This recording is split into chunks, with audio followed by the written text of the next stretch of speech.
Hadis an Abi Sa'id Al-Khudri radhiyallahu taala anhu. Masuk kita ke hadisnya.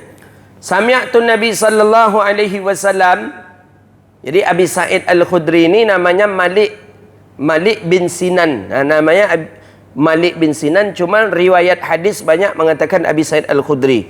Banyak hadis-hadis tu. Padahal tidak nama orangnya. Sama seperti Abi Zar Al-Ghifari. Itu bukan nama beliau Abi Zar Al-Ghifari. Nama beliau tu Jundub bin Junadah namanya. Sama dengan Abi Hurairah. Abi Hurairah bukan namanya Abi Hurairah, tapi namanya adalah Abdurrahman Ad-Dausi. Jadi kita kalau tak faham-faham kadang, itu Abi Sa'id Al-Khudri itu meriwayatkan hadis, kata kawan tadi. Cuba tanya kayaknya, nama Abi Sa'id Al-Khudri itu siapa, kata gitu kan. Ya itu namanya, kata dia. Anda tu dah.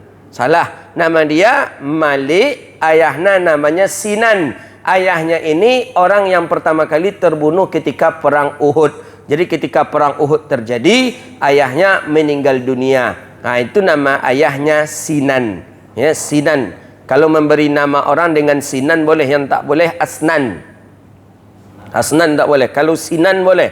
Malik bin Sinan boleh. Sinan boleh kita beri nama orang dengan Sinan. Ahmad Sinan umpamanya. Sinan Saputra boleh. Yang tak boleh tu Asnan. Itu yang tak boleh. Apa tak boleh Ustaz? Asnan tu arti gigi.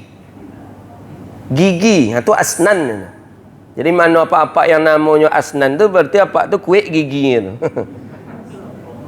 Jadi Asnan tu tak boleh. Tapi kalau Sinan boleh. Asnanun. Asnan tu gigi. Gigi. Maka untuk apa kita buat nama orang dengan nama gigi? Ada gunanya. Maka Sinan boleh. Malik bin Sinan radhiyallahu taala anhu qala sami'tu Nabi sallallahu alaihi wasallam. Jadi kata Malik bin Sinan, kata Abi Sa'id Al-Khudri, sami'tu Nabi sallallahu alaihi wasallam. Aku mendengar Nabi sallallahu alaihi wasallam yaqul. Nabi bersabda. Apa kata Rasulullah sallallahu alaihi wasallam? Iza shalla ahadukum ila syai'in yasturuhu minan nas. Fa'arada ahadun ayyatajaza baina yadayhi falyadfa'hu fa'in aba falyuqatilhu fa'innama huwa syaitan. Apa kata Rasulullah? Iza shalla ahadukum, apabila salat salah seorang kamu, ila syai'in yasturuhu minan nas, kepada sesuatu yang menutupi dia daripada manusia. Jadi maksud hadis ni bahawa kita dianjurkan solat untuk memakai tutupan. Tutupan maksudnya di sini adalah sutrah. Sutrah ni apa? Sutrah. Ada yang mengatakan sutrah itu sesuatu yang ditegakkan di hadapan kita. Apa tiang umpamanya? Pancangkan tiang sebagaimana Nabi salat, pancangkan tombak. Itu sutrah. Berapa ukurannya? Ukurannya ukuran ramhin, ukuran tombak, ukuran panah. Itulah yang diletakkan di kita. Itu namanya sutrah. Itu makna sutrah pertama. Makna sutrah yang kedua, karena ada syai'in di sini, maka yang kecil, ada kita biasanya yang kecil itu, orang-orang kita ada yang pendek ini, diletakkan di depan, itu juga namanya sutrah. Atau sajadah. Sajadah ni juga sutrah namanya.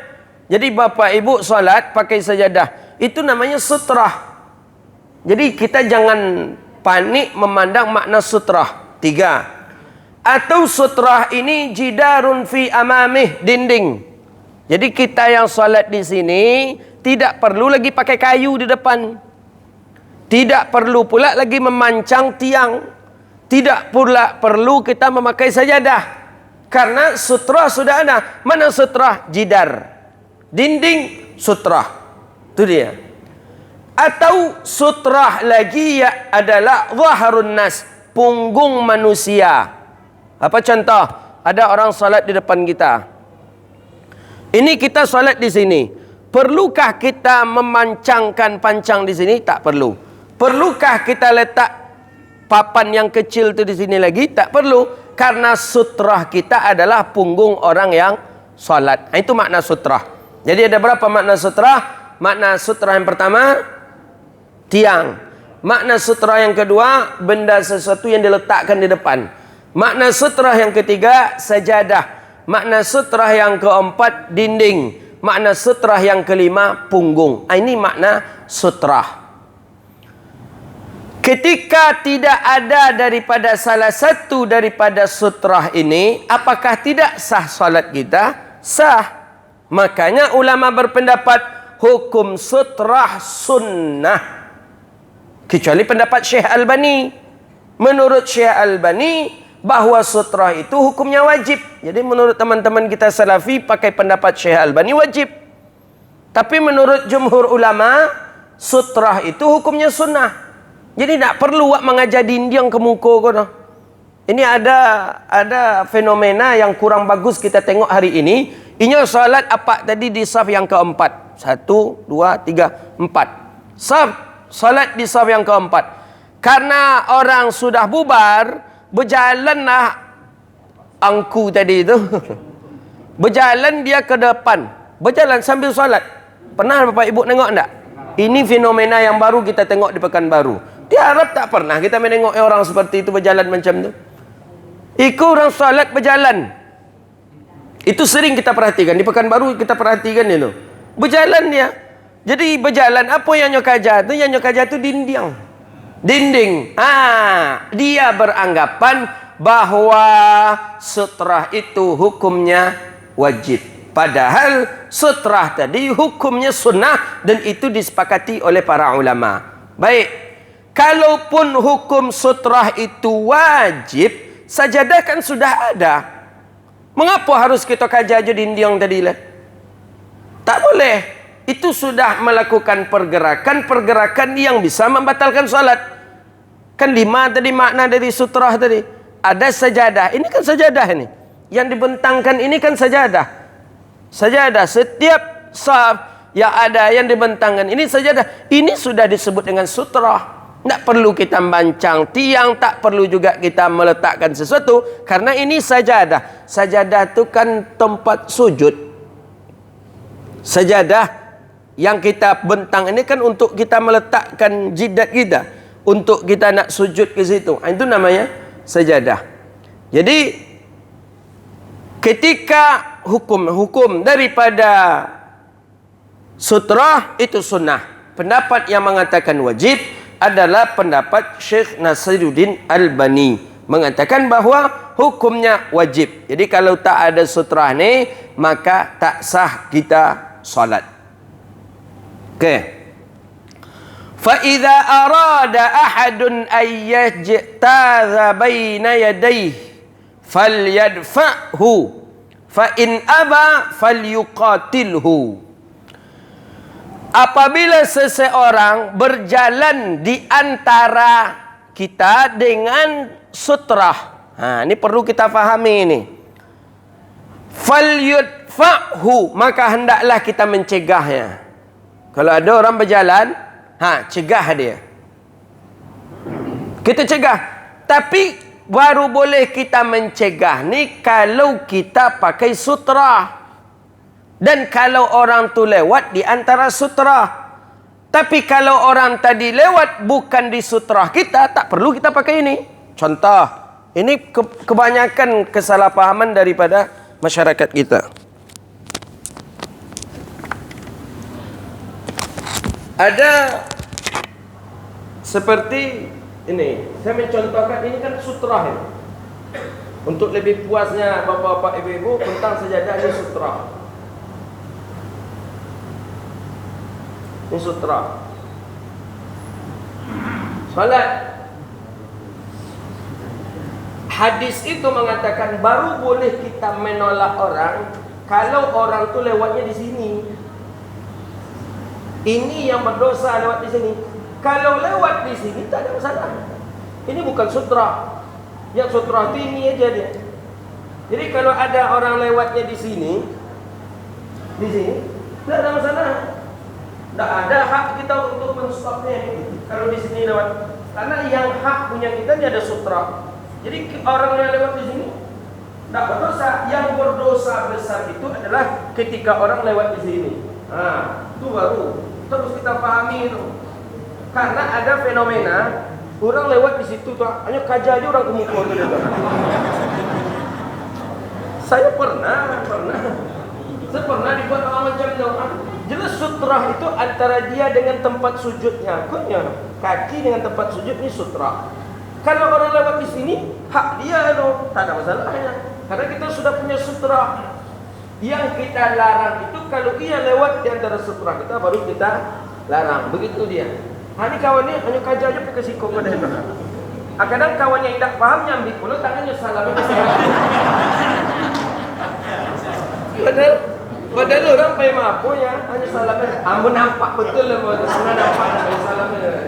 Orang semayang hanya salah. Jadi yang kita cegah itu adalah kalau ni lah di situ. Kalau dia di sini tak ada masalahnya, hak dia. Jadi nak berjalan dia nak apa, hak dia, karena ini batasan sutra. Ini yang perlu kita fahami kadang. Kita banyak yang tak faham, kadang orang lewat di depan kita cegah juga. Kadang orang lewat di depan kita salah, karena kita salat pakai sutra. Kalau kita salat tidak memakai sutra, lewat orang di depan kita, orang tadi tidak berdosa. Kenapa? Kita tidak pakai sutra. Makanya itu sunnah hukumnya kita memakai sutra. 5 makna sutra tadi, ada tiang, ada pancang, ada yang sesuatu diletakkan, atau dengan sajadah, atau punggung dari teman kita. Jadi di sini ada teman masih salat. Ini punggung dia ini. Punggung dia itulah boleh kita menjadikannya sebagai sutra. Lewat orang di antara kita dengan punggung teman tadi, itu yang kita falyudafi'hu, kata Rasulullah, maka hendaklah engkau cegah, kata baginda Nabi. Cegah dia, kata Rasulullah. Fa in aba, kalau dia enggan, tak mau dia, sudah kita gini, dibuatnya juga lagi, maka falyuqatilhu, maka boleh kita membunuhnya. Fa innaha syaitan, maka sesungguhnya dia adalah syaitan. Maksud membunuh itu boleh kita memukulnya, boleh. Itu maksud membunuh, bukan berarti ada pisau langsung bunuh. Atau bagus siap semayang, maka orang lewat mukul tadi kan, bukan itu maksud daripada falyuqatil. Tapi ulama lebih banyak berpendapat bahawa maksud al-yuqatil, maksud daripada daf'in, qala ulama innal muhaqqiqun bidaf'i daf'an latifan. Para ulama lebih banyak berpendapat bahawa mencegahnya itu tak boleh pula mencegah daf'nya itu pelan saja, santai. Diulangnya balik, maka boleh kita daf'ah, boleh kita memukulnya, tapi tetap dengan latif. Latif ni yang lembut saja. Begitu. Ini harus kita pahami. Tak boleh kita selama ni banyak kan ngomong kita hajar betul ni. Ngomong kita hajar orang ini. Boleh ni para ulama mentafsirkan yuqatil. In aba ayyarji'a taraqahu washtagal bisalah. Sudah kita ginikan, lewat juga dia lagi. Sudah kita ginikan, lewat juga dia lagi. Apa yang harus kita lakukan? Terhejamnya. Bagaimana? Tarquh, tinggalkan, biarkan saja. Fashtighalu bisalah, lanjutkan khusyuk dengan salat. Nak lewatnya lewatlah. Begitu. Nak perlu harus buat batalkan salat tu tanpa baca tu. Biarkan saja, 2 kali cuma boleh. Sekali, tolak. Diulang dia balik, pula 3 kali, biarkan saja dia lagi, tetap lanjutkan salat kita. Itu maksud dari hadis ini. Jadi tak perlu kita batalkan salat kita, kemudian kita ceramahi dia, kita bukan, tak perlu. Biarkan saja. Itu kata ulama, tarakuhu washtighalu bis salah. Maka in aba an yarji'a, kalau dia balik lagi, maka oleh karena itu fashtighalu bis salah, tetap lanjutkan salat. Itu dia. Besar dosanya itu kita lewat di depan orang yang salat itu. Maksud lewat depan orang yang salat, lewat di tempat daripada sutrahnya. Tapi kalau lewat di atas daripada sutrah, maka tidak mengapa. Jadi ketika ada fa'in aba, kita pertama tolak dulu. Fa'in aba, tolak lagi. Boleh dipukul, tapi ulama lebih banyak berpendapat bahawa lebih elok kita menolaknya dalam keadaan lunak, lembut, atau dalam keadaan santai. Tak boleh. Innaha syaitan. Maksud syaitan di sini adalah kinayah. bahwa orang yang lewat di depan salat itu dikhawatirkan ia syaitan. Syaitan maksudnya adalah orang yang mengganggu kekhusyukan orang dalam salat. Bukan berarti siap salat kok imbau ujungnya, oh syaitan mahnya makan. Bukan berarti seperti itu. Dia ini adalah daripada orang yang mengganggu orang yang salat. Jadi perhatikan itu pelan-pelan saja. Tak perlu harus semangat. Ginikan lagi. Tak juga dia lagi. Biarkan saja lewat. Tetap kita melanjutkan salat kita. Pernah saya ceritakan cerita nyata ini. Jadi ada anak usia 4 tahun. Anak usia 4 tahun. Anak ni memang solatnya ke masjid. Anak ni karena ya hobilah anak ini solat ke masjid. Usia 4 tahun. Jadi solat anak ni ke masjid. Solat ketika tu solat zuhur. Ini cerita-cerita nyata. Tak usah saya sebutkan di mana tempatnya. Ini solat lah, orang solat. Anak namanya umur 4 tahun ni belum begitu maksimal akalnya. Anak umur 4 tahun belum maksimal akal. Kadang dia berjalan di depan, kadang berjalan belakang, kadang lari pula di depan orang. Suatu ketika orang sedang solat zuhur ni, pas sedang tasyahud akhir. Awalnya anak ni solat biasa, solat ikut dia. Ya tentu anaknya ada rasa bosannya. Pas di tasyahud itu berdiri anak ni, berlarilah dia di depan saf orang yang salat. Ada satu bapak-bapak yang badannya besar, kekar badannya. Pas dia salat di depan mimbar ini, pas depan mimbar saf dia. Sedang tasyahud akhir, lewatlah anak ini, di stopnya anak ini. Anak ini di stop. Anak ni karena di stop tadi dah hilang tangan bapak ni tu lewat belumnya balik. Pas anak ni lewat, ditenjulah anak ini oleh bapak ini. Anak usia 4 tahun. Apalagi terpelanting ke mimbar, sesak nafas anak ini. Rupanya anak ini pamannya ada solat di sana, ayahnya ada solat di sana, yang jadi imam adalah kakeknya. Apa lagi? Terbayar hutang. Heboh ketika itu. Nak jadukan ke polisi, bapak ni kokoh juga dia mengatakan, ini anak ni syaitan ini, kata dia. Anak ni mengganggu kita salat, anak ni syaitan ini, kata dia. Nak bisa ni anak ni, kata dia. Hampir lagi akan dibawa polisi. Bapak ni mesti minta maaf pak, kata saya. Hadis ini kita belum sampai ke pembahasan terakhir hadis. Hadis ni bukan kepada seluruh orang yang boleh kita jadikan dafi' tadi. Nak boleh, bukan seluruh orang ini. Bukan kepada seluruh jenis manusia. Kalau anak-anak tak takluk dia. Anak tak takluk hukum. Anak nak berlari-lari, anak tadi tak takluk hukum itu, tak boleh kita sepai, tak boleh kita apa. Tak boleh. Dia tak takluk hukum dia. Belum masuk kepada hukum akal Allah dia. Tak boleh. Jadi akhirnya bapak ni keras juga dia. Ketika itu dihubungilah saya ketika itu. Langsung disampaikan, keluarga ni kalau tidak saya nyampaikan ke bapak minta maaf sajalah. Kalau nak berlanjut, bisa lanjut ini. Penganiayaan ini bahaya ini. Jadi minta maaf sajalah. Dalam hukum Islam pun bapak berdosa bapak. Hadis itu tu bukan untuk anak-anak. Hadis itu untuk orang yang akal balik, yang sudah takluk hukum ahkam. Ini anak-anak sunat saja dia belum. Apa bapak itu? Hendak pokoknya apa pun yang lewat di muka awak cegah. Kucing mereka lewat di muka awak macam mana? Lewat kucing awak salat tasyahud tu awak kekon di kucing tu. Kita stop juga kucing tu. Kalau kucing pengalit macam mana dia main-main? Entah dengan awak tanya tak dia solat. Nak jadi kita solat. Ni pernah ni, dan ini cerita nyata. Maka oleh kerana itu, dafi'un latifun. Kita tolak dengan lemah lembut saja, santai saja. Itu dafi'. Fa'in ama, santai saja lagi. Tak juga dia mau, biarkan saja dia. Wastighalu bis salah, kita tetap menyibukkan diri dengan melaksanakan solat. Begitu dia.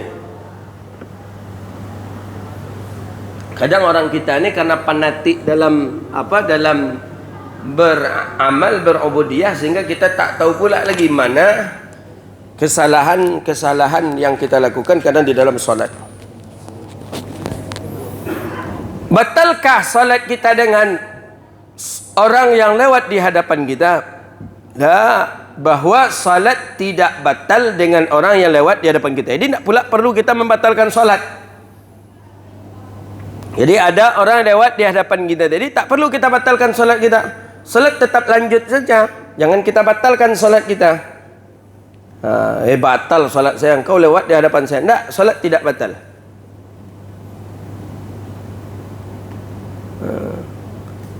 Jadi daf'an latifan, kita menolaknya dengan latif. Latif ni dengan santai ni. Tak mau juga dia, kita ulang balik. Tak mau juga, wastighalu bis salah, dan lakukanlah dan istighalah bis salah. Hadzal hadithun, ini hadis ini berkaitan, berlakunya hadis ini bagi orang yang berlaku pula salat kepadanya.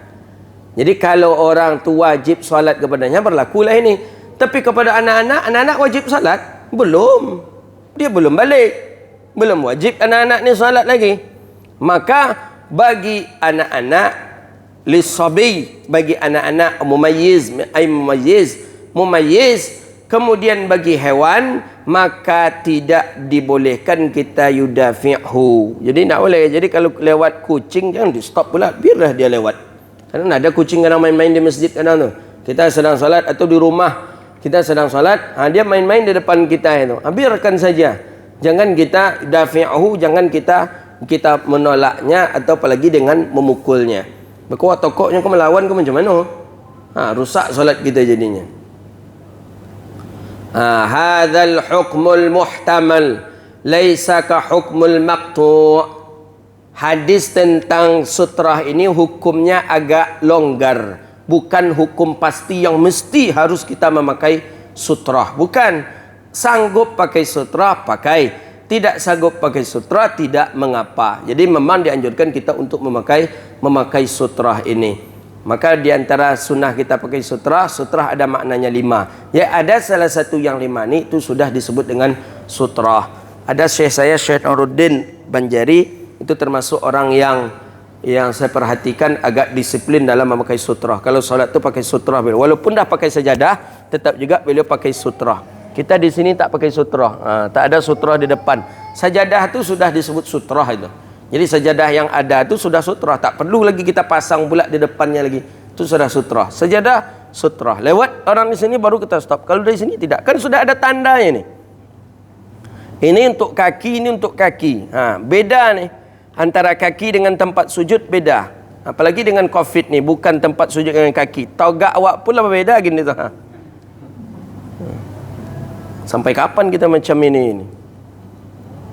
Kita itulah. Sampai kapan? Kita tunggu keputusan MUI macam mana. Sudah bolehkah salat rapat atau macam mana? Kami di An-Nur lebih parah lagi. Di An-Nur tu hampir 2 meter. 2 meter antara satu dengan satunya. Lebih parah lagi, jauh. Nak sah salat ustaz ni macam mana nak sahnya ulama seperti itu? Orang salat dekat Kaabah aja seperti itu. Jadi macam mana caranya? Itulah. Takut pula ke corona pada ke apa lagi kata dia. Itu memanglah tinggi gaji. Leputi makrifat apa tu. Ustaz-ustaz gini lebih takut ke corona katanya, kepada Allah daripada kepada Allahnya. Ambo pernah digitukan orang tu. Ustaz-ustaz gini lebih takut corona dari takut ke Allah. Saf salat jarang, saf salat renggang, kan takut kita ke corona tu dari ke Allah tu kata ni. Ngajar pula awak ada apa tu, pada pak tu baru taubat setelah pensiun kau barunya. Baru pensiun tu taubatnya, baru 2 tahun kau ke masjidnya baru awak dah diajak dari ketek masuk pesantren lagi. Dari umur 3 tahun, 2 tahun lah masuk pesantren. Sampai kini lu le berhenti maja kitab gele doha. Lu takut awak pula nanti hukumnya dia. Ustaz ni lebih banyak takut. Ustaz pengurus masjid gini takut ke corona dari takut ke Allah katanya lah. Ni, kadang murid dadonya ni apa katanya. Baru 2 tahun kau baru pensiun ke masjid tu ya barunya. Nikmati aja lah ibadah tu pak. Jangan ukur pula ketakutan kami ni. Tapi tak lama setelah itu COVID-nya. Saya orang-orang yang agak-agak sombong itu, saya perhatikan banyak yang kena. Ada yang bilang, ustaz sekarang ni dah termakan pula oleh PKI kata dia. Dia Ustaz Somad kan ada menganjurkan juga pakai masker, cuci tangan. Jadi kata ni ada jemaah kita ni kadang baru-baru semangat, baru memang modenya aja, nam punya serugo tu, orang lain kan ndak ada. Memang ya, jadi kata dia ini ustaz ni dah banyak apa ni kata dia, dah masuk pula PKI ke dalam pemahaman dia ni kata dia. Itu kemudian setelah itu tu saya dengar kena COVID dia. Kena COVID. Ada juga yang sudah meninggal. Tak boleh kita sepelekan. Kita nengok saja. Kalau saya begini, ulama sudah mengambil patokan hukum MUI. Ulama dunia juga sudah mengambil fatwa. Kemudian terakhir orang yang solat di depan Ka'bah saja masih berjarak-jarak dia. Udah kita taklid ke sana. Oh berdosa kita ustaz. Kan ada MUI. Berdosa kita ustaz. Kan ada majelis ulama yang besar di dunia ini.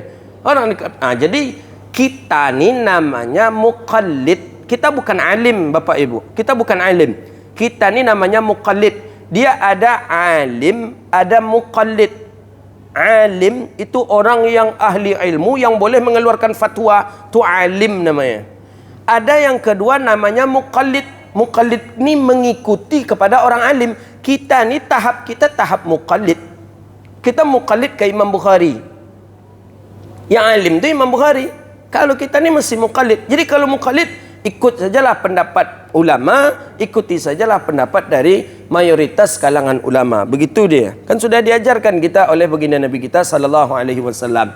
Ya, kata baginda Nabi kan jelas itu, ikutilah daripada sahabatku wa khulafair rasyidin al-mahdiyyin min ba'di. Begitu dia.